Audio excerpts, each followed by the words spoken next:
Hello guys, আমরা এখন মাঠের মাঝখানে আমাদের জমির পাশে আমরা এরকম ছাবলামো মারছি। আমার কাকি শাক তুলছে, আমার ভাই পোঁত পাকাও মারছে কাদার ভিতর, আর আমার মা তো একদম মাইকেল জ্যাকসনের ভাবে।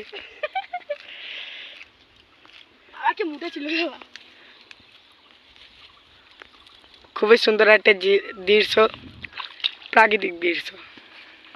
দেখ ওইখান থেকে এসে গেছি।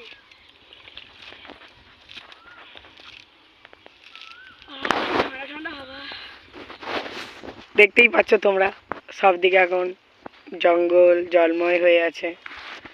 আর আমি তো